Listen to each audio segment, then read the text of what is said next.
جو ایمان والا یہ سمجھتا ہے میں تو بہت پیچھے ہوں، میں تو بہت کمزور ہوں، میں تو دین سے بہت زیادہ دور ہوں،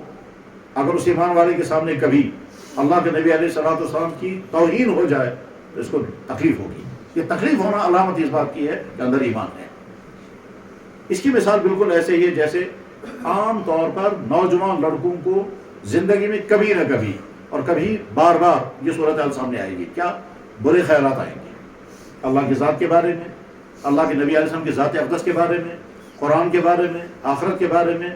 یہاں تک کہ دین کے بارے میں برے خیالات آنے لگیں گے، اور آدمی ریئیکٹ کرتا ہے، چاہتا ہے کہ یہ برے خیالات میرے دل میں نہ آئیں، لیکن آتے رہتے ہیں،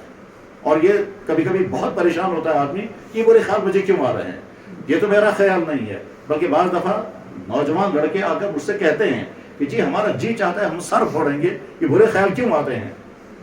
تو جواب اس کا یہ ہے کہ جناب رسول اللہ صلی اللہ علیہ وسلم کے سامنے بھی یہ صورتحال بہت سارے صحابہ نے پیش کی، اور اللہ کے نبی علیہ السلام نے یہ سن کر فرمایا یہ تو تمہارے ایمان والے ہونے کی علامت ہے۔ برے خیالات تمہیں آ رہے ہیں اور تم چاہتے ہو یہ برے خیال نہ آئیں، تو یہ علامت اس بات کی تمہارے اندر ایمان ہے۔ صحابہ حیران بھی ہو گئے، خوش بھی ہو گئے کہ جس چیز کو ہم سمجھ رہے تھے ایمان ختم ہو گیا،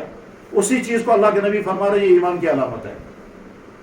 اور واقعتاً وہ ایمانی کی علامت ہوتی ہے۔ اسی لیے جی چاہتا ہے کہ یہ برے خیالات نہ آئیں، اور کچھ عرصے تک یہ برے خیالات آتے رہیں گے، اس کا پھر ہٹ جاتے ہیں۔ لیکن اگر خدا نخواستہ برے خیالات اس کے دل میں جم گئے اور اس نے برے خیالات کو اپنی سوچ بنا لیا،